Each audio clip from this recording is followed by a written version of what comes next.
if there's clarifying questions, please let me know. I'll funnel them to her. But otherwise, if it's more personal questions, try to wait till the end because we're limited on time. Yeah, she's been practicing for like 25 years in Wisconsin, general dentist, rural area, sees it all.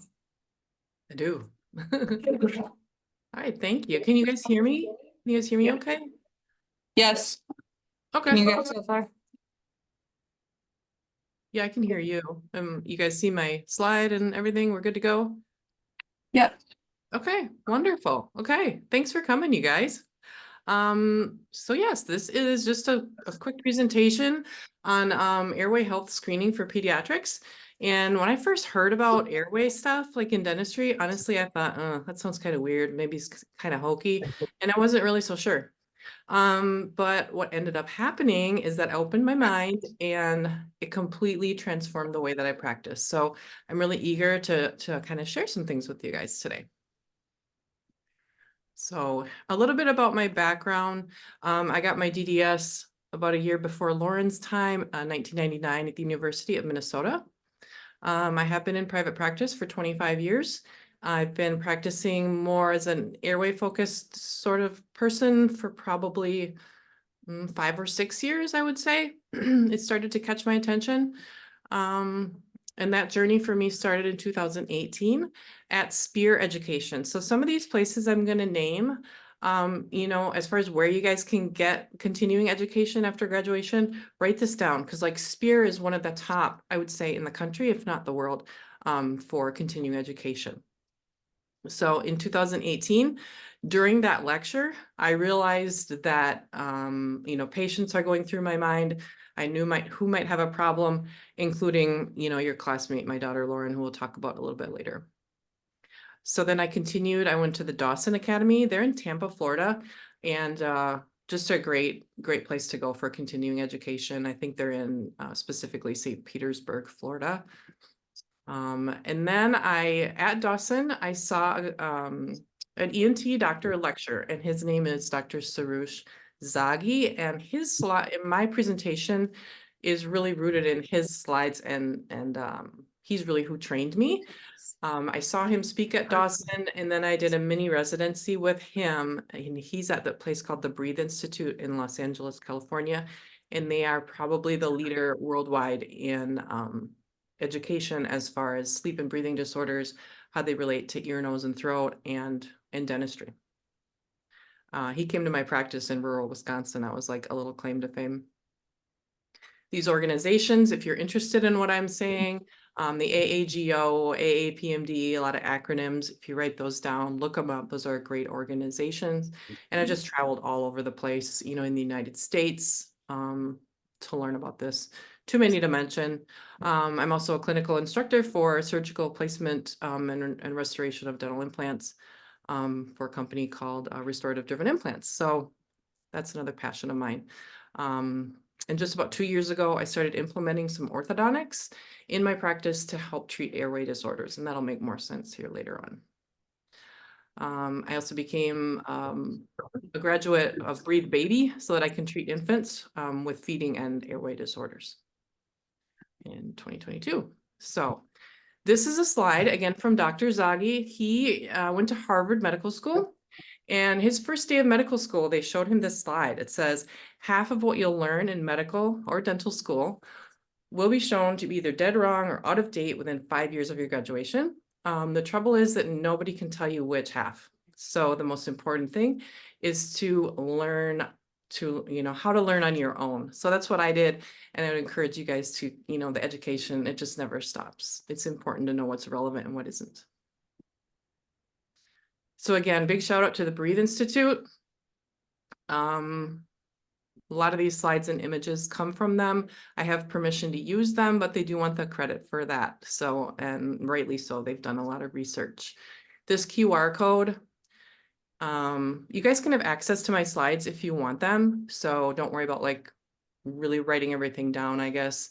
This QR code though, if you want to grab it, it's a great lecture by Dr. Zaghi, and he's talking about untreated tongue ties. That's a whole other topic and lecture, which I find really fascinating. You might too. So look it up if you like.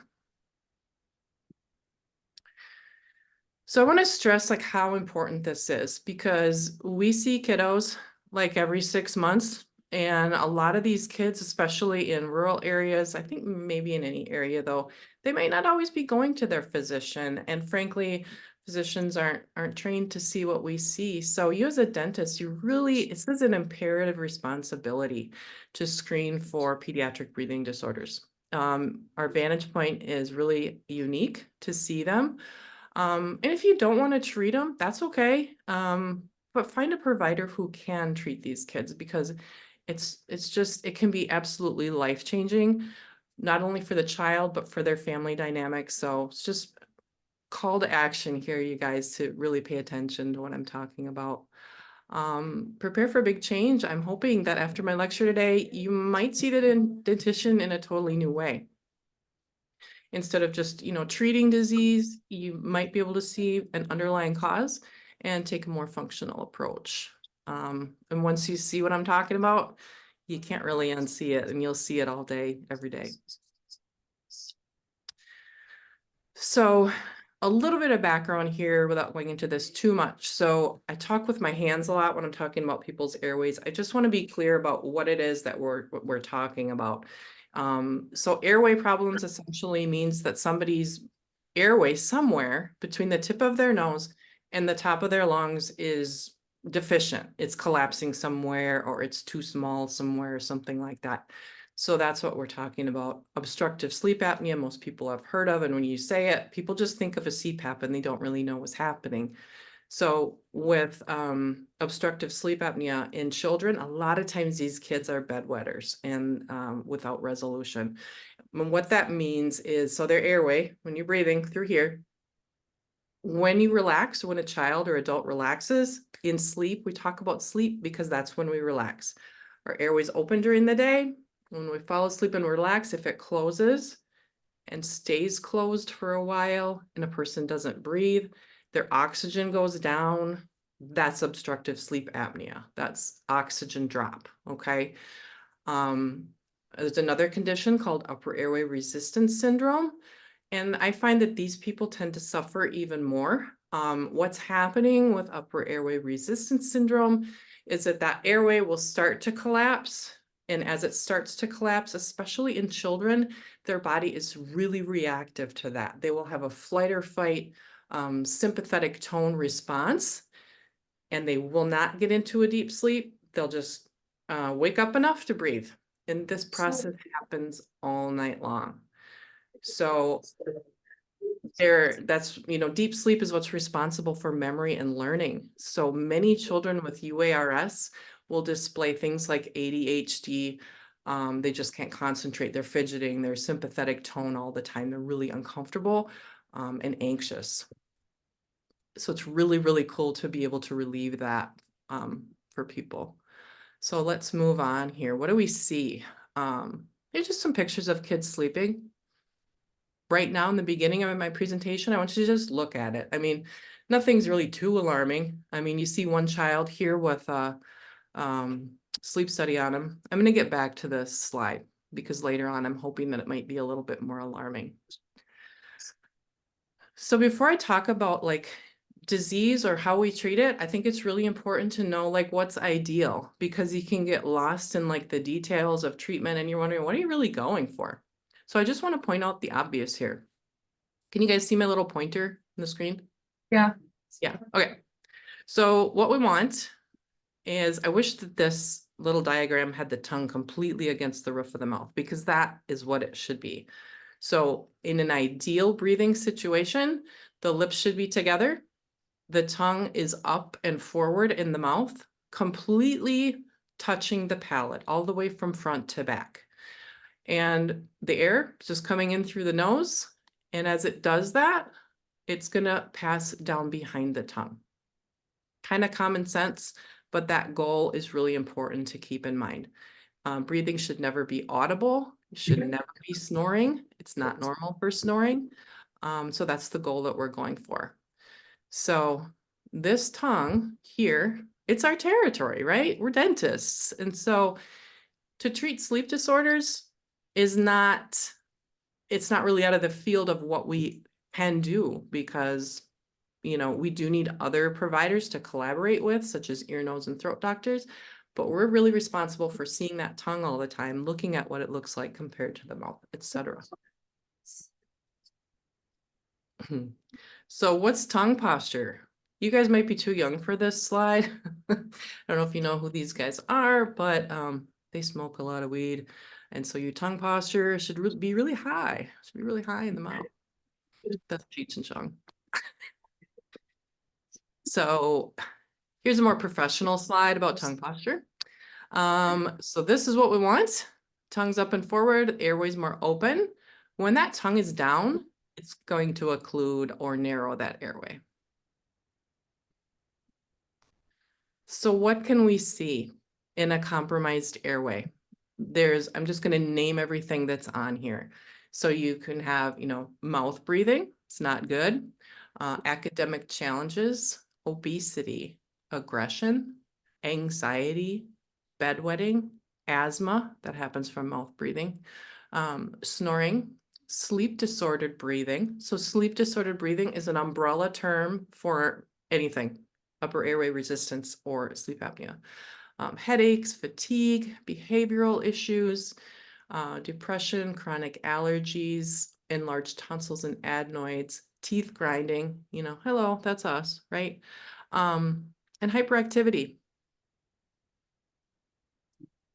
So I want to go back and just mention that I have often joked before I got into this that if I had to treat kids all day, that I thought I might, you know, want to leave dentistry because I had a hard time with children. But I'm starting to realize they're growing on me, and these kids that are hardest to have in the office, like hyperactive kids and stuff, they need your help the most. So do your best to, you know, give them the time of day and talk to parents. So this is what my mentor, Dr. Zaghi, created, this cycle of dysfunction. And once a person has a problem anywhere in this circle, it kind of keeps going around. So, you know, low tongue posture can lead to chewing and swallowing disorders. Tooth and jaw development is altered. The airway will not develop properly, which leads to more mouth breathing, which leads to poor sleep, the body in flight or fight. And it just kind of keeps going around, and everything builds on itself. One thing Lauren reminded me to tell you guys is that mouth breathing alone can cause the nose to become inflamed and obstructed. And so sometimes if people have a nasal obstruction or they think they can't breathe through their nose, they might just be mouth breathing too much. So like your nose is sort of, you got to use it or you lose it. Keep nasal breathing is what keeps the nose open.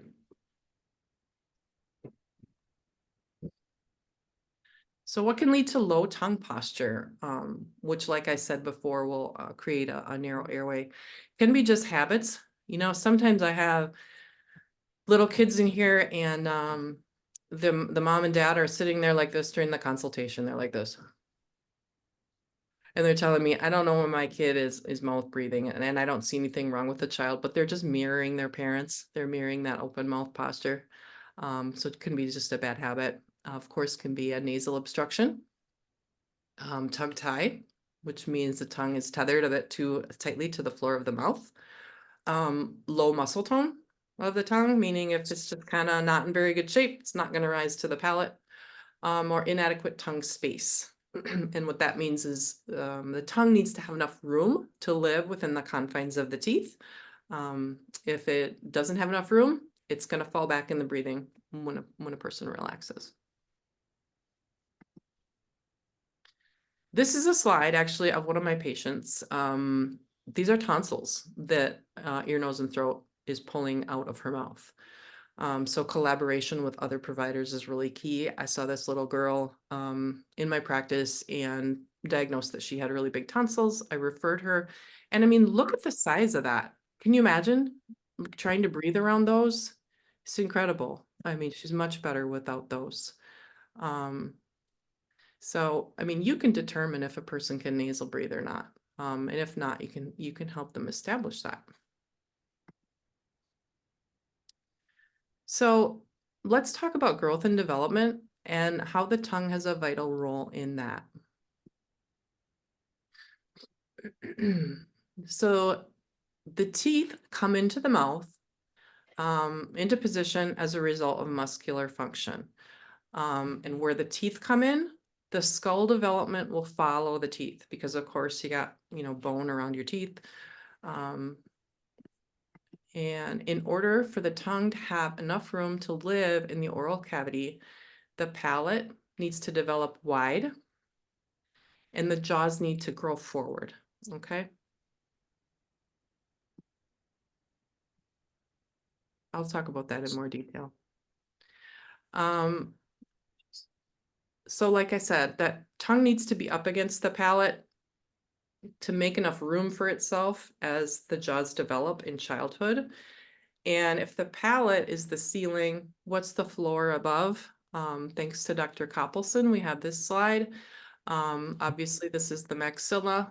Here's the nasal floor, okay? So the palate is the ceiling and the nasal floor is the floor on the story above, so to speak. So if someone's palate develops too narrow, their nose will also develop too narrow, and they're gonna have a hard time breathing through their nose. And the cycle continues, okay? So let's take a look at this kiddo.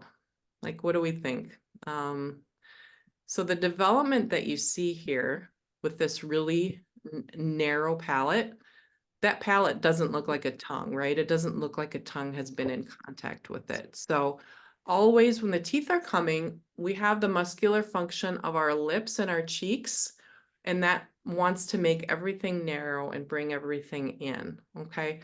If the tongue is not against the palate, opposing that, everything develops like this kiddo, frequently. I mean, not always, but very frequently. So was the tongue up? Probably not unless their tongue looked like that, which of course is pretty unlikely. And then how do you suppose their nasal cavity is right now? Probably pretty tiny. So they're going to keep, breathing through their mouth. So one thing that I should back up and say is our tongue is really, it's the rudder between breathing through our nose or breathing through our mouth. So when our tongue is down, you're breathing through your mouth. If you want to try it, everybody try it. If you put your tongue against your palate, like that, you have to breathe through your nose, okay? So the tongue being against the palate for growth and development, that's why nasal breathing is, imperative so that a person can keep their tongue against the palate. Because if they have a nasal obstruction, they're going to have to drop their tongue to breathe. Hopefully that can make sense. So growth and development, so in addition to being too narrow, the jaws will not grow forward if the tongue is away from the palate. This will diminish the airway space between the back of our tongue and the front of our spine, which is a skeletal problem. And that's a big problem, and it's a common problem. So with a nose breather, you'll see that this person has a much more strong profile. Their jaws have grown forward as the tongue is against the palate. Mouth breather, they're not going to have as much of a chin or as much of a profile. Sometimes the lips part at rest because sometimes the upper jaw will grow down too far, like somebody who has a big gummy smile. Oftentimes the tongue wasn't up there. So this mouth breather profile, this person right here does not have enough room to breathe now between the back of their tongue and the front of their spine. They're going to have a pretty significant sleep disorder. That's like Napoleon Dynamite. He's like that. So 3 things to examine about the tongue when you're looking at it, all right? So then they need to work together in harmony. Tongue tone, which I kind of talked about, and that just means the muscle tone should be good. That's pretty rare. Usually people have low tongue tone, but it's something to keep in mind. Tongue tie, I will talk about. So tongue tie just means, again, if the tongue is physically tethered to the floor of the mouth, it's not going to rise to the palate. And then you're going to have this altered growth and development because the tongue will be away from the palate. And tongue space. Again, I mentioned that before, so it has to have enough room to live within the confines of the teeth. And if a kiddo grows up with their tongue away from their palate, they're not going to develop enough space for their tongue. So how do we screen for pediatric sleep disorder breathing? We've kind of, and by we, I mean, I'm affiliated with the Breathe Institute. We created this form called the FARIST-6. And this is something that I keep in my operatories for hygiene exams, especially for new patients. And so you can scan that QR code. It's going to give you this FARIST-6 form if you're interested in having it. So things that I'm looking for just in a quick hygiene exam is I'm looking to see if this kiddo, and I use this on adults too, but to see if the child is mouth breathing. Easy way to tell is if they're constantly fogging up your mirror. It's a pretty good indication that they're not a good nasal breather. Mentalis strain. We all know the mentalis, right? It's right here. If a person's using that when they swallow, that's a sign of a problem. If they have big tonsils, that can be an issue. Ankyloglossia, fancy word for tongue tie. Is it restricted or is it not restricted? Dental wear, that's a biggie if they're having dental wear in the anterior. And I'm going to go through these in detail here. And also a narrow palate, and I'll talk about how we define that. You guys following me so far? Doing okay? Can you see them, Matt? I can't really. A thumbs up? Good? Yeah. Yes, yeah. Okay. Sorry, awesome. I set you over there and I didn't double check. Yeah, I can like see you guys. You're like in the distance a little bit, but Okay. Yeah. Okay. You got Mike there. we're good. Okay. Okay. There we go. All right. So see you, Mike. huh? Okay. What I've found, and I know other providers have found too, is that if you ask somebody if they can breathe through their nose, almost everybody says yes. And that's not entirely reliable at all. Because whatever way they're breathing, they've just kind of done that their whole life. And if they're deficient in their nasal breathing, a lot of times they don't really know just because it's all they know. So simple way to test for that is to place a piece of tape over the mouth for 3 minutes. You can put an oxygen monitor on somebody's finger. You can just have them, go like this, hold their lips together. You don't necessarily have to tape. But this can be really eye-opening for people because they'll find that they can't do it and they have to open their mouth. In which case you may have to consult with the ear, nose, and throat doc if they can't nasal breathe. Because our goal of getting that tongue up to the palate will be impossible if they cannot breathe through their nose. And parents often say too, but my child only mouth breathes sometimes, every now and then I see it. And so what's pathologic? And this slide talks about that. So normal nasal breathing children, on average, only 4% of sleep time with mouth breathing. So 4%, that's not very much. So 10% of the time is considered pathologic. 10% of the time will alter growth and development and sleep. So a severe problem is only 35%, which is lower than I would have thought. And I'll tell parents that, and they're pretty shocked by that. So that's nasal breathing, number 1 on the FARIST-6, and then mentalis strain. So I have a video of a patient of mine. This child, let's bring this up here, and I'm going to hit pause. So remember I was talking about with the teeth coming in as a result of muscular function.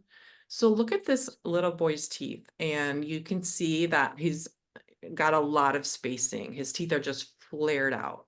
And so what that's telling me is that he probably has what's called a tongue thrust. His tongue is probably coming forward when he's swallowing. And so this is a test for that. We should never have to use our face when we swallow. And so we use these cheek retractors just to see how much this poor kid is having to use his face to swallow. And you're going to see why his teeth are like that. So watch this video. Ooh, you've got strong cheeks. Yeah, the cheeks want to help you swallow, don't they? Yep, go ahead and swallow again. Wow, great job. I know that's really challenging. Can you do one more time? Look at that. And let his cheeks do. Yes, do that. Okay. There you All go. right, kiddo. We'll get Pretty crazy, right? So this is why if this child didn't have any tongue like repositioning therapy, which I'm about to talk about, when you get braces and you line up all the teeth and they flare right back out again, guess what? That's because you didn't change the muscular function. The underlying problem is still there. So you can skip the retainer if you can get that tongue working properly.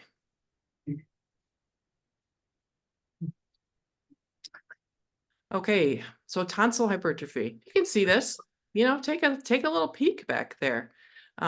This is a pretty extreme case, obviously. But just imagine the tonsils are in an area where they impede nasal breathing. So kids with large adenoids or tonsils cannot breathe through their nose. They're gonna be noisy eaters and stuff too, because they physically cannot keep their lips together when they eat because they can't breathe through their nose. So refer to an ear, nose, and throat doctor, generally not the pediatrician. I mean, they can, but oftentimes in my experience and in my colleagues' experience, pediatricians many times will say, oh, they'll grow out of it, you know, it's okay. Meanwhile, the growth and development of their face is completely altered because they can't breathe through their nose. So it's imperative that those come out of there.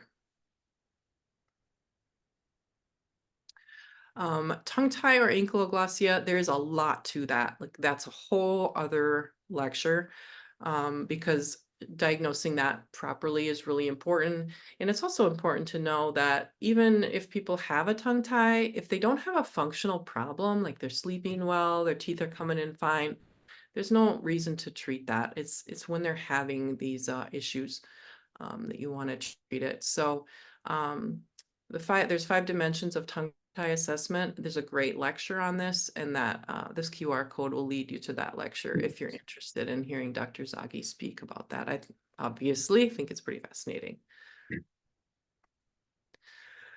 This is the screening tool that I like to use, and this is kind of the latest in research, and I can provide links to research too if you guys are interested in it. And everything that I'm talking about today is backed up by some pretty solid research. So this is called a floor mouth hold maneuver. So when I'm looking at this patient, right here especially, I see that when they're lifting their tongue up, they're lifting up the whole floor of their mouth. Like here's, you know, the sublingual caruncles, their salivary glands coming right up over the teeth.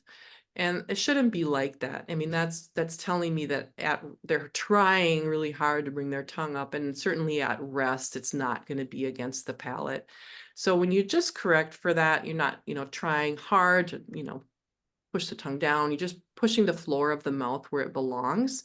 And then you can see this, you know, concave surface of the tongue. So this dimple in the top is a reflection of where this frenulum attachment is pulling down. So on the other side of that is that. And so you want the tongue to be convex to sit against that palate, and this is concave. So they're going to be likely mouth breathing and having a problem there. So dental wear. You know, and why is this important?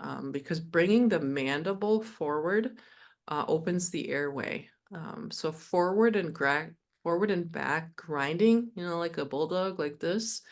It'll be evident, especially on the anterior teeth.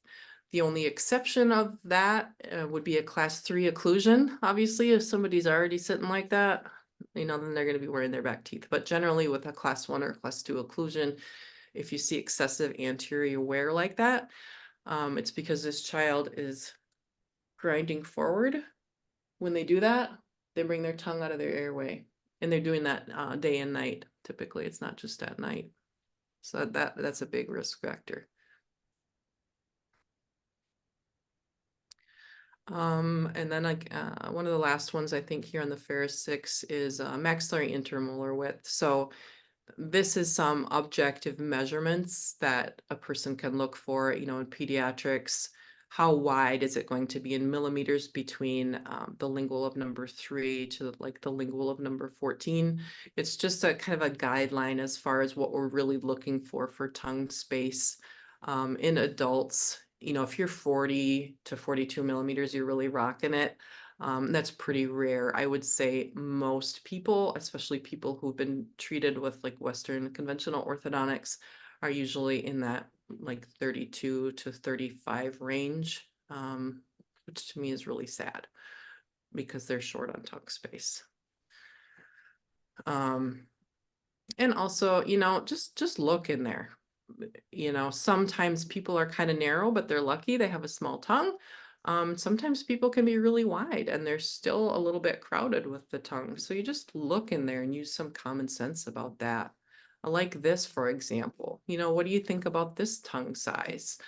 That probably doesn't fit up against the palate very well, I'm thinking.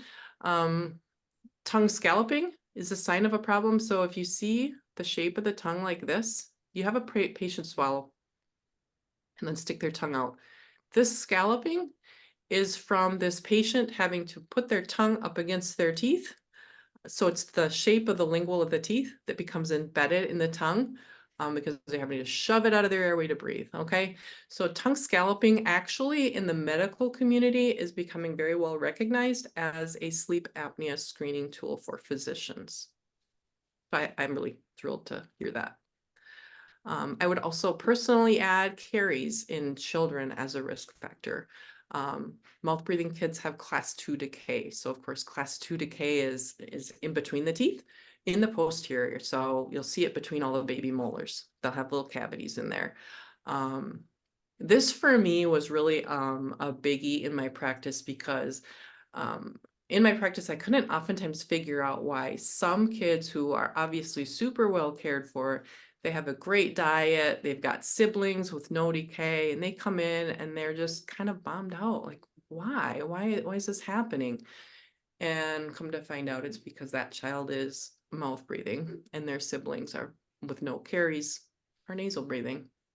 And why is that? And that's because mouth breathing will change the microbiome in our mouth entirely. So the bacteria that live in our mouth should really be mostly anaerobes. And if we're giving our mouth oxygen all the time and it's just open and kind of dry, you'll start to get more like caries causing bacteria, gum disease causing bacteria and stuff like that. So it also, the mouth is the beginning of our gut microbiome too. So mouth breathing can really lead to some poor gut health because you're swallowing this bacteria that you're really not supposed to have in your mouth.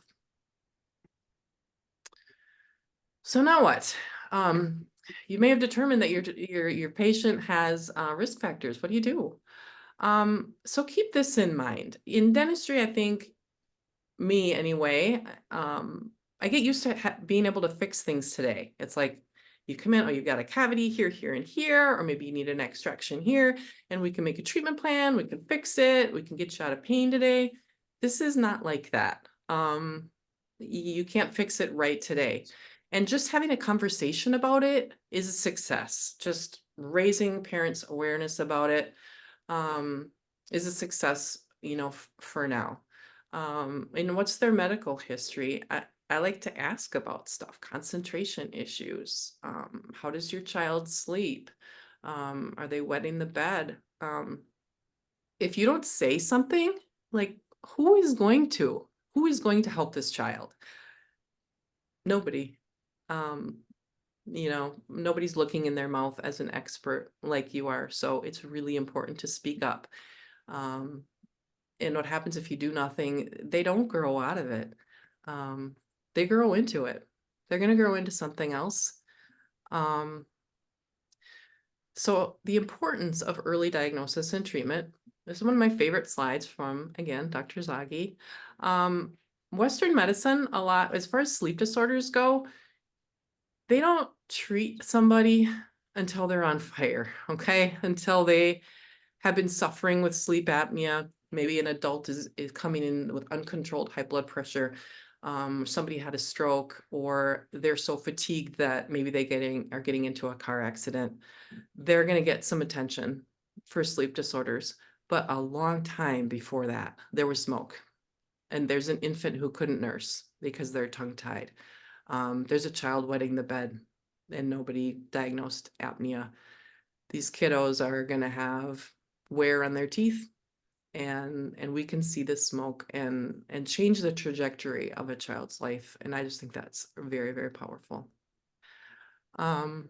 Spectrum of sleep disorder breathing. So it doesn't always like go this way, but oftentimes does. So it can start with mouth breathing, upper airway resistance, snoring, mild sleep apnea, moderate sleep apnea. Now we're getting to the patient who's on fire, okay? Severe sleep apnea. Oh, and then, you know, obesity, because their cortisol is all over the place. It's very common for people with sleep apnea to be overweight. They're oftentimes overweight because of the sleep apnea, because their cortisol is really high. Not the other way around, where, I mean, obesity is a risk factor for sleep apnea, but I personally think it goes the other way. You have a breathing problem and you want to eat a lot of carbohydrates. So it's a continuum. That said, I have seen children or infants with severe sleep apnea, and this can be a cause of sudden infant death syndrome. So we don't have a whole lot of time in a kiddo's life to alter their skull development. This slide has a lot on it, and I can just see that you guys get it. I'm not going to go through everything on it, but treating even a baby, getting their tongue to the roof of the mouth, I'll show you a video of that, is really important. Even if once we get to age 5, now we're talking about doing some early expansion and making tongue space.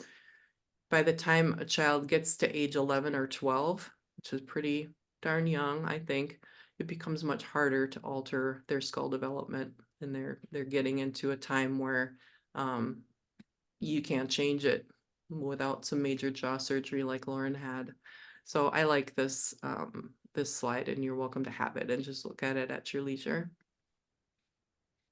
So how early is too early for treatment?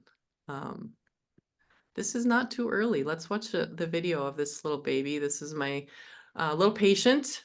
He's unable to nurse well due to tongue tie, and he's also was breathing through his mouth, and his parents were aware that that's a problem. So we'll play it a couple times, but let's watch this baby's tongue. This is right after I released the tongue with a laser.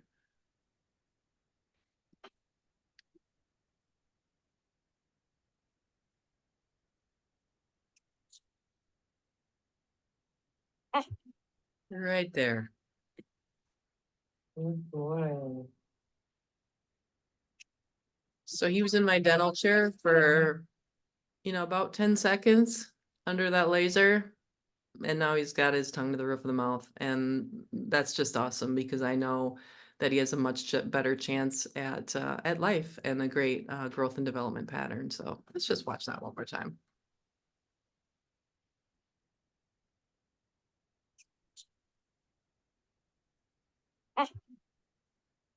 Suction right up there. So we're born with that drive to do that. We're born with the drive to put our tongue against their palate.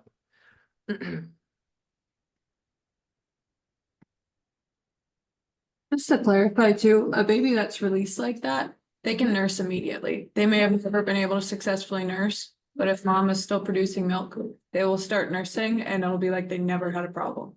Mm-hmm. Yeah, they do. It's pretty incredible, because the parents are super happy, and many parents who also have a toddler at home, and they've had this infant who couldn't nurse, and they're up all night screaming, and all of a sudden everybody in the household is getting some rest. It's pretty awesome, pretty great. So what do, you know, people grow into if we don't treat them early? I touched on a little bit of it, but hypertension, dental problems. I see a lot of substance abuse. I wish there'd be some studies on that.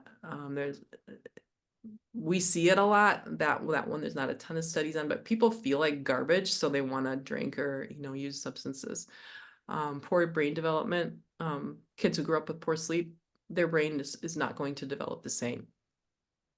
Lack of concentration, heart disease, stroke, just a lower quality of life, and early death. So on average, sleep problems such as upper airway resistance and obstructive sleep apnea will take 8 years off a person's life. And that's just an average. So what type of dental problems do we see? Excessive wear and breakage. So adults who are having, they got crowns and root canals everywhere, still break the crowns. They're just crushing everything that you put in their mouth. They very likely have a sleep problem because the act of clenching and grinding is opening their airway. So that's why they're doing it many times. Periodontal disease and decay, again, that's the change in the microbiome from mouth breathing. Early tooth loss. Yeah, people I'm seeing that are 25, 30 years old, I got to take their teeth out.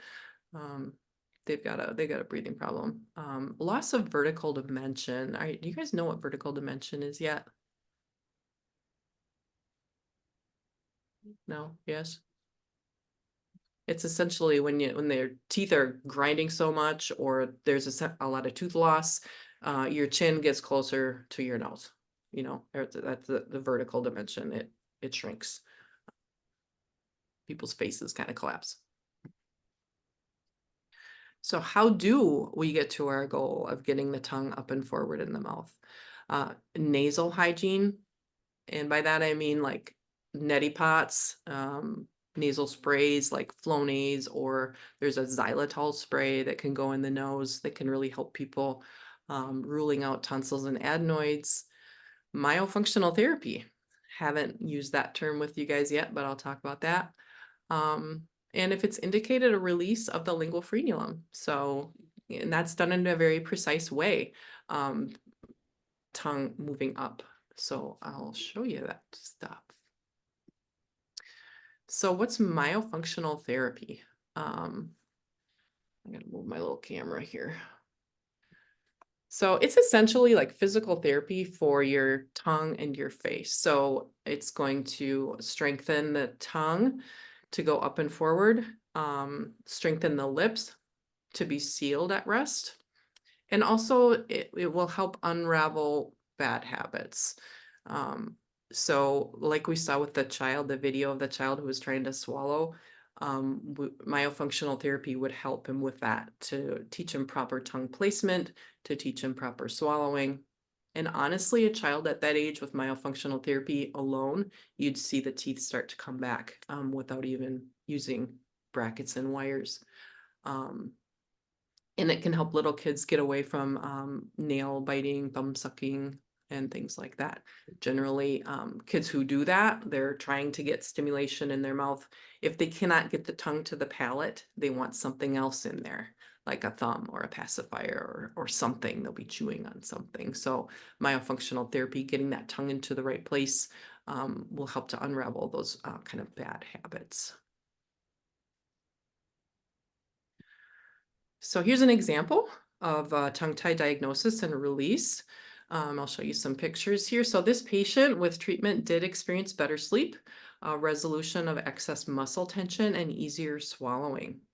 So this is my patient. This is a picture of that floor mouth hold. So it looks a lot like the picture I showed you earlier, where you see that concave shaped tongue. It's just not, not going to go up and forward in the mouth. There's a picture of her frenulum, pretty short. Her tongue is very limited in mobility. No surprise. So she's numb, obviously. I used a laser here and dissected the, this is the two bodies of the hyloglossus muscle in here. So essentially this right here used to be attached to that down there. So now she has all this mobility. And I used a laser, and then I used a Q-tip to get in and just kind of separate like the mucosa away from the muscle so that there's nothing binding in there for her.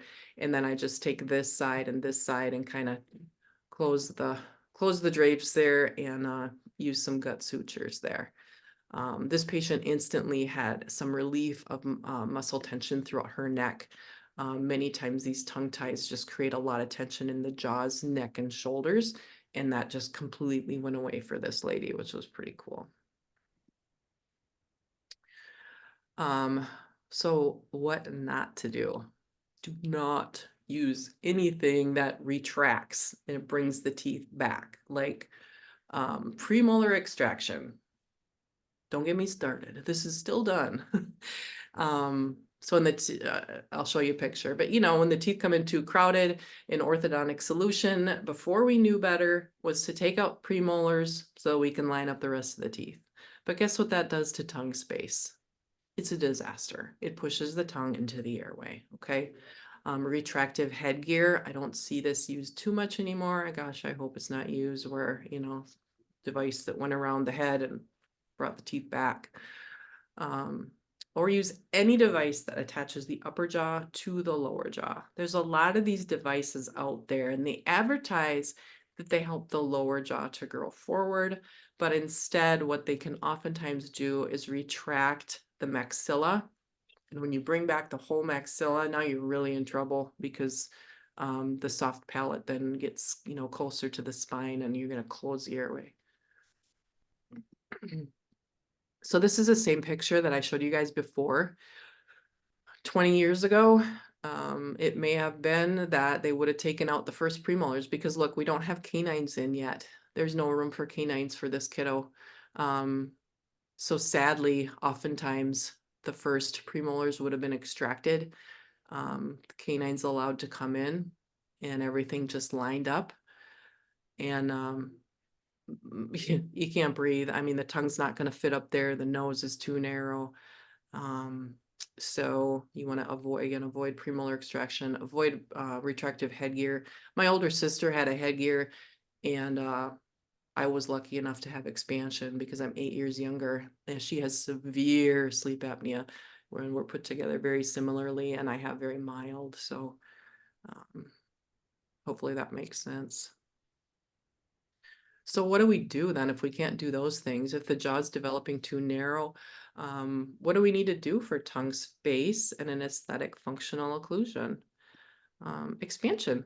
And the younger, the better. I've had these devices in kids as young as 3, and they're just like little rubber bands. I mean, you just boop, it's a tiny little wire, little bit of pressure, and they'll just expand like crazy. And it's amazing. Kids will stop wetting the bed. Kids will start concentrating in school. Like, it's mind-boggling what a difference that we can make for these children. So once we make things wider, do some myofunctional therapy to get that tongue up and forward in the mouth, that's going to help those jaws to grow forward also, and they'll really be set up for a lifetime of health. And the bedwetting one is probably one of the most rewarding ones for me because that is a whole family dynamic issue. If you can imagine, this child can't go on a sleepover, their family can't go stay in a hotel. It's when you get them to stop doing that and just their little self-confidence, it's really hard. I just saw a 12-year-old yesterday who's still wetting the bed. I can't wait to treat her. She's going to get better. On the left side here, you're looking at some expanders that are in adult mouths, and they're just opening that midline suture. So you turn a little crank, you get a diastema in the middle for a while until you can do some orthodontics. But what's also happening is that you're opening up the nasal floor, and these people can all of a sudden nasal breathe. They got room for their tongue. They stop snoring. It's amazing. 7 things every kid needs to hear. I love you. I'm proud of you. I'm sorry. I forgive you. I'm listening. Let's expand instead of extracting your premolars, and you've got what it takes. So if you ignore this, it oftentimes turns into this. So what we see with this pediatric patient is that they don't have any space between their baby teeth. And certainly once the adult teeth come in, they're bigger. And so when there's no space between the primary dentition, then you're gonna have a traffic jam when this starts to come in. So let's look at a case. This is Lauren.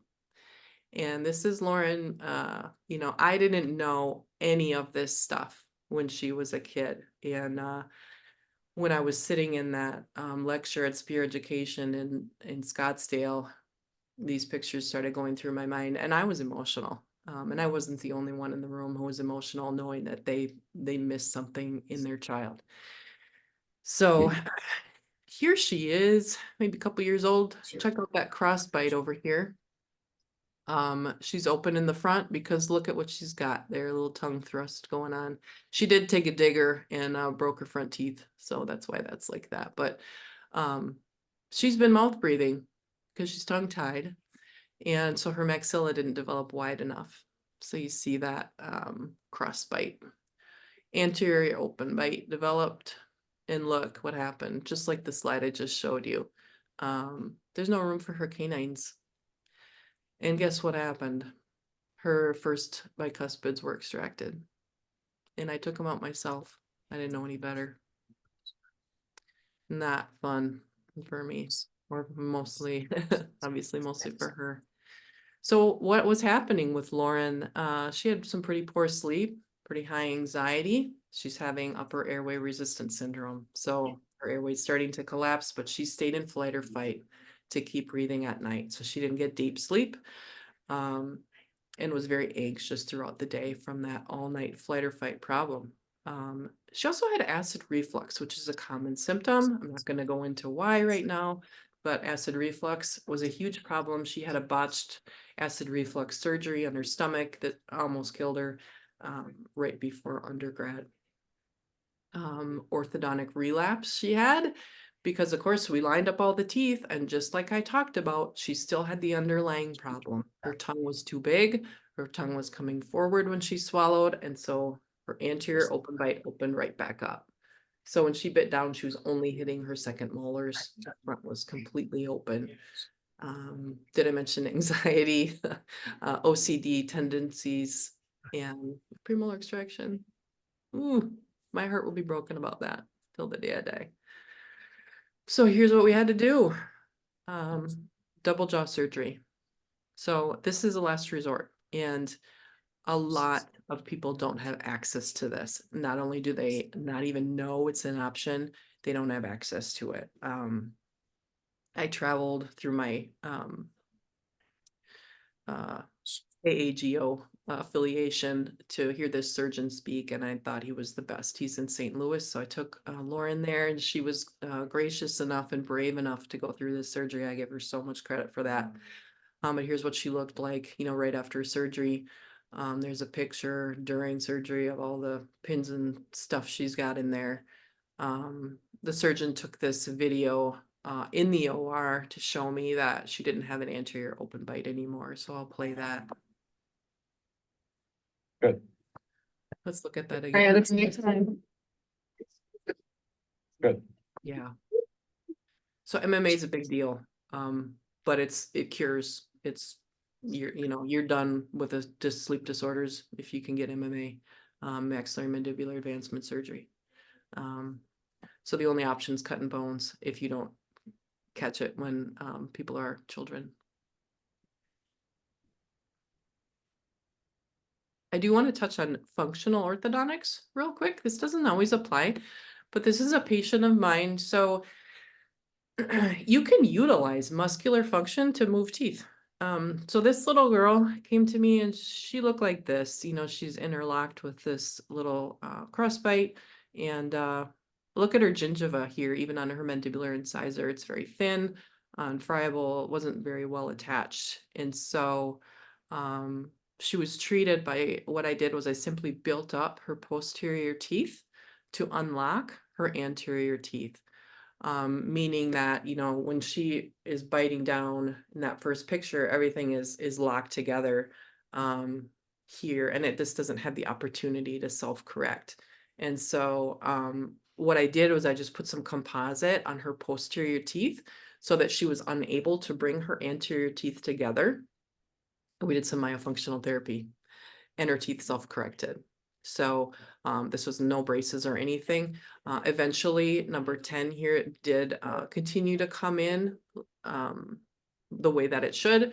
Number 7 here is still rotated, and that's some work for braces later on. In my opinion, if you can get the teeth, pretty close functionally and have room for them, you can use some braces later on just to make some rotations and things like that. So I thought this was pretty cool. Parents are thrilled because they've totally avoided $5,000 in early orthodontics. So now let's look at these kids again. What do we think? Obviously, their mouth breathing. This child, it's harder to tell. What this picture is illustrating though is that he's not breathing. He is trying to inhale right now, and his chest is just like collapsing because his airway is closed. I thought I had a video of this kiddo, but I couldn't find it. Sorry about that. And this little girl here too. So she's got herself in a CPR pose. She's, head tilt. She's figured out that she can breathe by doing that. And her mouth's wide open. This child is doing a sleep study right here. And sadly, this sleep study on kids is probably going to turn out that he's fine because he's still oxygenating. So with upper airway resistance syndrome, like I said, that airway does not completely collapse. So there's no loss in oxygen. So if you only were to look at the data from this thing on his wrist, it's showing he's breathing. It's showing that he has oxygen. He'll probably be told he's fine. He's not fine, right? So would we rather do this?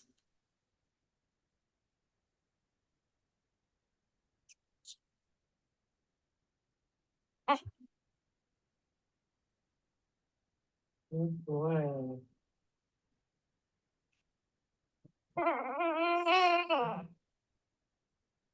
For this. Probably the infant frenectomy, right? Or anything in between. There's a broad spectrum between that baby and what Lauren had. But if Lauren had been released as a baby, if her nose would have stayed clear, she would have avoided all this. So in conclusion, when you see risk factors, what should you do? Get the tongue to the palate, right? How? So is there a tongue tie? Need to be able to evaluate for that. Functional frenuloplasty. What that means is, so frenuloplasty is the way that we release the tongue. Functional means you have to have this child also doing myofunctional therapy. Because if there's a tongue tie, hypothetically, if you just went in and lasered it and didn't do anything else, excuse me, the tongue doesn't know what to do. I mean, it's like if you were born with a rubber band around your ankles and at age 10, somebody suddenly untied it, you're not going to be able to walk around and run around. You need therapy. And so myofunctional therapy is going to train that tongue to get up and forward in the mouth. Then you release that lingual frenulum. If there's a lack of tongue space, some sort of expansion modality is important, and that's age dependent on what you might choose to do. Is there a lack of tongue tone? Almost always there is. You're going to fix that with myofunctional therapy. And do they have a nasal airway? If they don't, work with an ear, nose, and throat physician. They can help with that. So always also keep in mind, like, you are the expert at head and neck anatomy, and of course the mouth, especially in muscular function. So, don't doubt yourself. These are, traps that I get into sometimes, like, oh, I don't know if I want to bring this up right now. I don't quite have the time, or I'm not sure if the parent's going to want to hear it, or don't do that. Because again, if you don't speak up for this kid, nobody is. And oftentimes parents are like, meh, I don't know. I don't think so. I don't think there's a problem or whatever. You've done your job if you bring it up. And many times when they take to it and you can treat this child, like, it's amazing. And people always surprise me. I might think they're not going to take to it, and they totally do. So bring it up. Your pediatrics life and quality of life does depend on you speaking up. So do it. And get educated after dental school. You always have to keep going. Education does not stop when you graduate. And also, please know I'm here as a resource. If you guys have questions, you want to know anything, you have questions about yourself, your family, or, where to get educated yourself, I would be thrilled if you take to this and you're able to help somebody.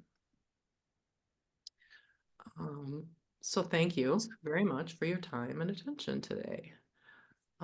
So Lauren, I thought I had added that other slide. What was that? hang on, guys, I was gonna show you that slide of Jake, remember? What was that, Mom? Who's got questions? Yeah, Yeah. So I'm wondering about how to recognize tongue tone. What does that look like? Bad. How to recognize tongue tone? tongue tone. Yeah, Muscular tone? great question. So they'll have, how do I best answer this? People with low tongue tone, if you have them, like, one thing that you can do is have them stick out their tongue. So I have low tongue tone, so I can demonstrate. And they'll see it kind of shaking or sort of like vesiculating in the mouth.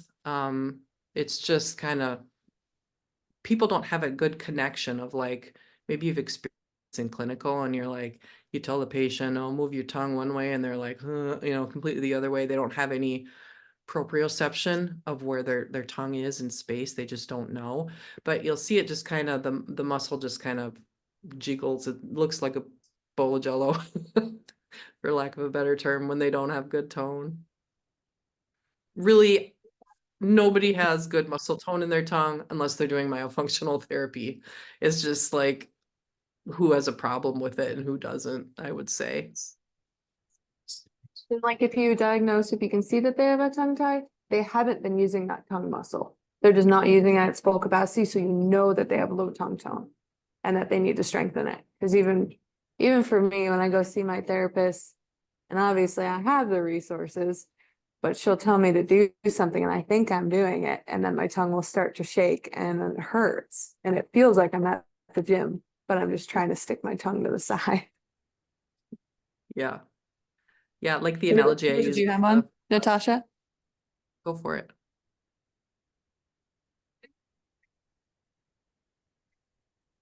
Question about palatal tori and obstructed airways. So that's a kind of a loaded question. Yeah, that is. So there is, I looked this up one time myself because I had the same question, and let me think how I'm going to approach this. So the tori definitely encroach upon tongue space. So I actually had a patient who was experiencing some pretty major sleep problems. I had her take a sleep study, and she had this huge maxillary and mandibular, a huge maxillary torus up there. It was like if you cut a golf ball in half and stuck it up there. And I got to thinking, that's probably going to not be good for tongue space. And so I looked it up, and sure enough, tori are a risk factor for sleep disordered breathing because they do tend to throw the tongue back into the airway due to lack of space. So for my own kind of research, because I'm a geek this way, this patient was game for having it removed. So I sent her to oral surgery. She had it removed. She did some myofunctional therapy, and we did another sleep study. I let her do it for free just because I wanted to see what happened. And sure enough, she got better after that. So I thought that was pretty darn cool. And actually having the tori there is a sign of clenching and grinding, which is a sign of an airway problem. So a lot of times those tori are there from, having clenching and grinding due to an airway problem in the first place. And then it just makes it worse. Does that make sense? Brian? I have a question like with regards to, Invisalign, how much can that help with expansion? I realize that palatal sutures fused in Mhm. adolescence, but I was working for a dentist and he said he got a lot of great results using Invisalign to essentially kind of tip the maxillary teeth. Mhm. Something you would, yeah. That's a great question, and I've done that. It depends upon how the patient is presenting in the first place. So a lot of times when they have a lack of tongue space, the teeth are relatively lingually inclined.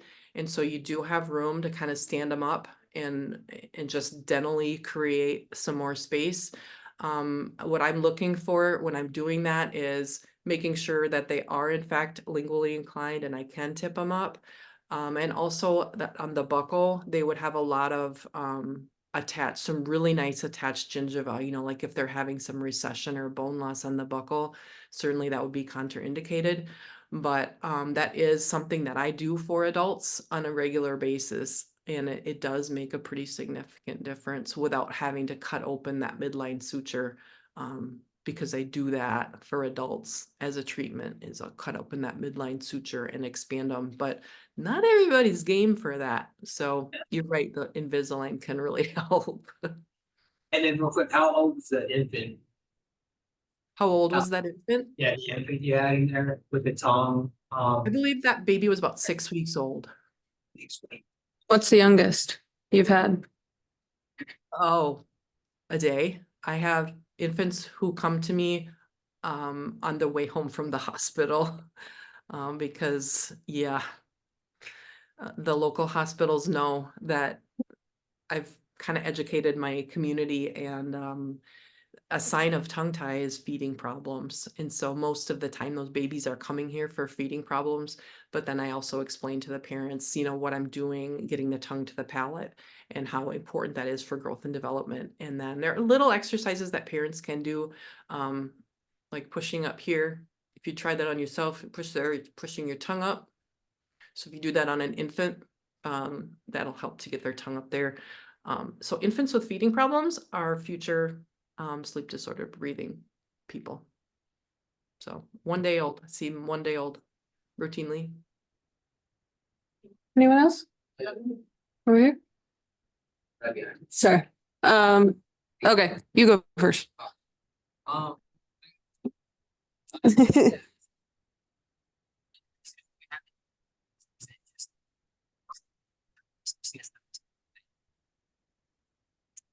Can you hear him? I could not. No, I'm sorry. Okay, he was asking how many lasers you have in your office and if you have anyone else performing any surgeries other than you. I only have one laser. I have, it's a CO2 laser. It's made by Light Scalpel. And the inventor's name is Pediatric. He's a pretty amazing guy, actually. He escaped communism, and anyway, he's a super genius in physics, and he invented the Light Scalpel, and it's designed for soft tissue remodeling, such as I'm doing. I know it'll do more, but all I use it for is tongue and lip releases right now, and I'm the only one who uses it in my office. I do have one business partner, but he's not trained. I am the only one who does it. Can you ask her what the cost is, like the maintenance, there's maintenance? How much that laser cost? Oh, it was like $40,000. I think I might have And then gotten. is there any maintenance with it? No, not really. No, it has when you start it up, it has what's called a calibration that we have to do every day. It only takes like 5 minutes, but it just makes sure that the laser is functioning properly. I should have had it in here. That would have been really cool. The tip of it looks kind of just like a pen. So there we go. So I actually released a 9-year-old this morning. This poor kiddo was absolutely terrified, and once I showed him, then it looked like a pen, and it wasn't like, you know, kids often think it's going to look like a lightsaber or something, but it's not that exciting. It doesn't, there's no visible beam, and it's not one of those lasers that you have to wear special glasses for or anything. It's one of the cheaper ones on the market. There's other ones that are definitely over 6 figures. So I love Yeah. it's Feel awesome. free to yell Ma too. Natasha?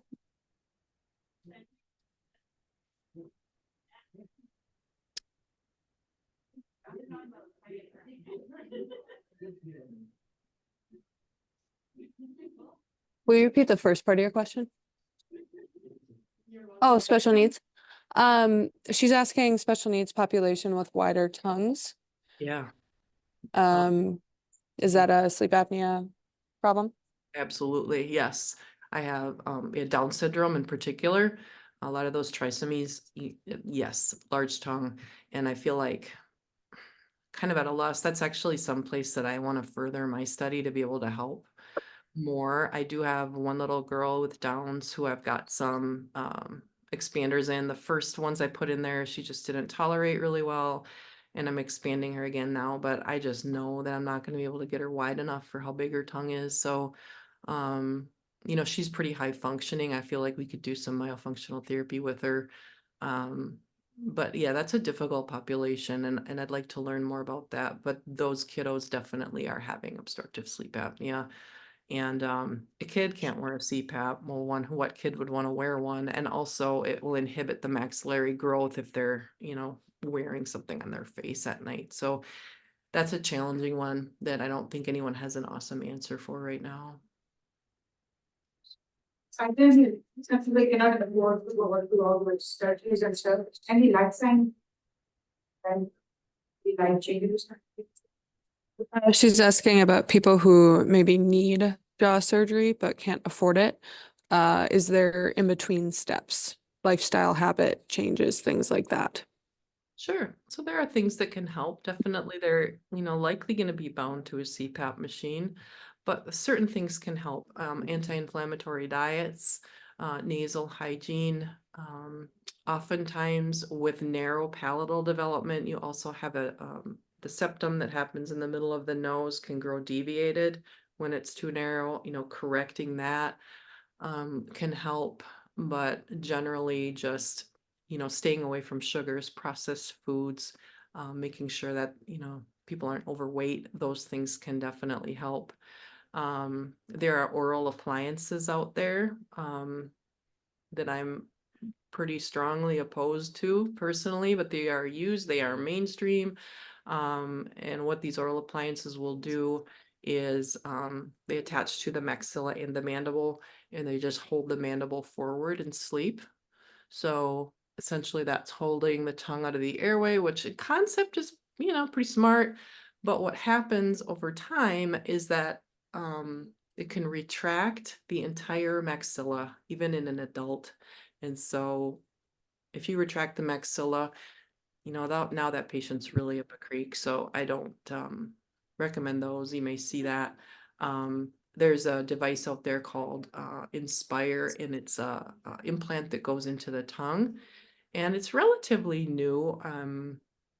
It's like there's an electrode in the tongue, and then it's there's a wire that's fished down through the patient's neck, and then they have a thing that's sort of like a pacemaker. And when they're having an apnea episode, it stimulates the tongue to come up and forward in the mouth, which, you know, I think it's good. So it can be a life-saving modality.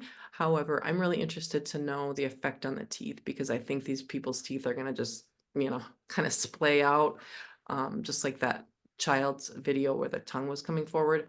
But, you know, honestly, I never thought I'd say this, but even as a dentist, I'm like, well, you know, whatever, it's just teeth. Breathing is more important. So if they lose their teeth, that's a bummer, but at least they're breathing. Excuse Is there me. anyone else? Yeah. In mental suffering, or he's wondering how much does a tongue tie release? Does it cost? Anywhere between like, so my like regular fee to do like a functional frenuloplasty with sutures and everything is $1,250. Many of my colleagues are charging a little bit more than that. Infants is going to be more like $600 to $700. That said, though, oftentimes I've had people come in here, especially with their babies, and they're on like public assistance, they can't afford it. I have done it for a Google review because I can't I can't say no to an infant who needs that because of financials. I'll do it anyway. And for adults, it's not just a tongue release. And for anyone who's like older than an infant, it's also therapy because they don't know how to use their face properly. They've learned wrong. So that's an additional cost. That is an additional cost, yes. So I'm 6 months. He's fine, but when stuff is doing, I can see the frenulum, it looks pretty large to me. Is he in the ear as he can be fine, or is he still like these, or Can you hear him? possibly? I can't hear him now. Okay. So a classmate with a 6-month-old says that he can feed fine, he is nursing, but he can see a really large frenulum under the tongue. Do you notice if he's mouth breathing at night, or you probably haven't really looked? Yeah. Yeah. Or just during the day even. Yeah. So if you can, you know, everybody has a frenulum. It's a normal structure, and it's like they're so different too. I mean, even though this is my specialty, every frenulum looks different, just like everybody's eyes look different. So I would say, you know, when there's not a functional problem, I wouldn't worry too much about it. Treating that as a preventative measure is really not indicated in my training. But what I would say is to increase awareness. So when I was talking earlier about how having just a conversation about this with a parent is a success, this is exactly what's happening right now, is that a lot of times they don't really know what to look for. And if you see open mouth posture at night at all, like ever, that's a problem. And it doesn't have to be like, parents will picture this, like, you know, but it doesn't have to be like that. It can be like this. So the tongue can be a long ways from the palate, or it can be a short distance from the palate. It doesn't matter if it's not touching the palate, if that's an issue. So what I would suggest in this case is to just really, really observe that little one and make sure that the lips are closed all the time. Because it can be really stealthy to catch the mouth breathing. Mine was, I nursed Yeah. a lot, You nurse just very well. inefficiently, and I spit up half my food. Yeah, she'd get pretty mad at me because she'd eat everything I had and then she'd throw it all up and she wouldn't take a bottle. But yeah, so swallowing too much air is a sign of a restricted tongue as well. Dr. Scow, I'm Dr. Cheever. Hi, Thank you Nick. for presenting. We You're appreciate it. Any last questions? Good. This is the difference between somebody who continues thinking and is not a mechanic who's just filling teeth, but is actually looking at the realities of care. She's not one, she's one of many. If you're just doing MOs and DOs, you're mechanic. Think, grow, expand, okay? Mhm. Thanks for being vulnerable. Thank you. Thank you. Appreciate you guys. All right, bye. Bye. Thank you. You're welcome. Thank you for having me.